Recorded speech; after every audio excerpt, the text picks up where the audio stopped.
നമസ്കാരം. അപ്പോൾ എമ്പുരാൻ എന്ന് പറയുന്ന ആ ഒരു ചിത്രത്തിൽ 1, 2, 3 ഭാഗങ്ങൾ കട്ട് ചെയ്തതിനു ശേഷം ഒരു പ്രേക്ഷകൻ കണ്ടിറങ്ങിയപ്പോൾ പറഞ്ഞ ഒരു കാര്യം നമുക്കൊന്ന് കേട്ടുപോകാം. നമസ്കാരം. ഈ എമ്പുരാൻ എന്ന് പറയുന്ന ഈ ഒരു ചിത്രത്തില് 3 ഭാഗങ്ങൾ കട്ട് ചെയ്തതിനു ശേഷം ഈ പ്രേക്ഷകരുടെ ഒരു മോശായ തന്നെ മാറിയിട്ടുണ്ട്. അവരുടെ ഒരു സ്വഭാവഗതി മാറിയിട്ടുണ്ട്. കാരണം ഈ കഴിഞ്ഞ ദിവസങ്ങളിൽ നവമാധ്യമങ്ങളിൽ ഒത്തിരി അടിച്ചേൽപ്പിക്കലുകളും നടന്നൊരു സംഭവം ഉണ്ടായിട്ടുണ്ട്. അപ്പോൾ ഈ ഒരു 3 ഭാഗം കട്ട് ചെയ്തതിനു ശേഷം എന്താണ് പ്രേക്ഷകർക്കുണ്ടായ ഒരു വ്യത്യാസം, അതിനെ കുറിച്ചൊന്ന് പറയാമോ? ചിത്രം കണ്ടായിരുന്നു? അതെ, ഞാനിപ്പോൾ 2 തവണ കണ്ടിട്ടുണ്ട് ആ പടം. അതായത് ആദ്യം കട്ടിയതിന് മുന്നേ ഞാൻ ഒന്ന് കാണാൻ ശ്രമിച്ചു. 2ാം ദിവസമാണ് ഞാൻ കണ്ടത് പടം. അതിൽ ഓൾറെഡി എല്ലാം ശരിക്കും എടുത്ത് കാണിക്കുന്നുണ്ട്. അതായത് ഇത് ശരിക്കും പറഞ്ഞാൽ നടന്ന സംഭവമാണിത്. അതെ അതെ അതെ. പക്ഷെ അത് അവർക്ക് ചില പാർട്ടിക്കാർക്ക്, രാഷ്ട്രീയക്കാർക്ക് ഇഷ്ടപ്പെട്ടിട്ടില്ല. അത് തീർച്ചയായിട്ടും ഇതൊരു സിനിമയായിട്ടല്ലേ എടുക്കണം, മനസ്സിൽ സിനിമയായിട്ട്. അതെ, സിനിമ അവർ തന്നെ ചിലവർ പറയുന്നുണ്ട് സിനിമയായിട്ട് തന്നെ എടുക്കണമെന്ന്. എന്നിട്ട് പോലും ചില രാഷ്ട്രീയ പാർട്ടികൾ അവര് ഇതിന് എതിരെ പ്രതിഷേധവുമായിട്ട് മുന്നിൽ വർഗീയത കുത്തി മനുഷ്യത്വമില്ലായ്മ പോലെ കാണിക്കുന്നത് എന്തുകൊണ്ടാണ്?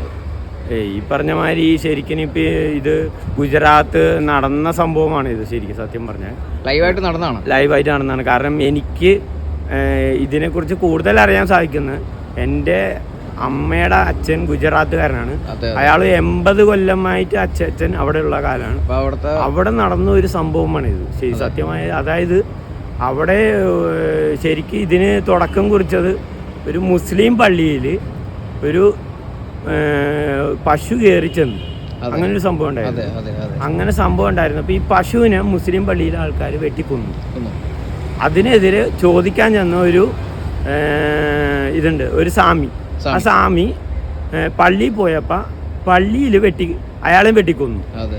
അങ്ങനെയാണ് ഈ ഗുജറാത്ത് കലാപം കുറിച്ചത്. അതെ അതെ, തീർച്ചയായിട്ടും അതൊക്കെ കഴിഞ്ഞുപോയ കാലഘട്ടത്തിൽ നടന്നൊരു സംഭവമാണ്. പക്ഷെ ഇപ്പോൾ ഉള്ള ചെറുപ്പക്കാരുടെ മുൻപിൽ ഈ ഒരു ചിത്രം വളരെയധികം കഷ്ടപ്പെട്ട് പൃഥ്വിരാജ് എന്ന് പറയുന്ന ആ ഒരു മഹാ ഡയറക്ടർ എത്തിച്ചപ്പോൾ അവരെ റെസ്പെക്ട് അല്ലേ ചെയ്യേണ്ടത്, അല്ലാതെ നമ്മൾ ഈ വർഗീയതയുണ്ട് അതുണ്ട് എന്നൊക്കെ പറഞ്ഞ് 2025 കാലഘട്ടത്തിൽ ഇതൊക്കെ പൊക്കിക്കൊണ്ടുവരുന്ന ഒരു കാര്യമുണ്ടോ? ചിത്രത്തെ അത് മേജർ രവി പറഞ്ഞതിന് എന്താണ്, അയാൾ ആദ്യമായി നല്ല കാര്യം എടുത്തു പറഞ്ഞ വ്യക്തി വീണ്ടും കാലുമാറി. അതിന്റെ ആവശ്യം, കാരണം ഇത് നടന്ന കലാപ സംഭവമാണിത്. ശരിക്കും മേജർ രവി പറഞ്ഞിരിക്കുന്നത് ധൈര്യക്കുറവാണോ? ശരിക്കും അത് ധൈര്യക്കുറവ് തന്നെയാണ്. കാരണം ഇത്ര ഒരു വലിയ മേജറായിരുന്ന ഒരു വ്യക്തി ഇങ്ങനെ മാറ്റി പറയേണ്ട കാര്യമില്ല.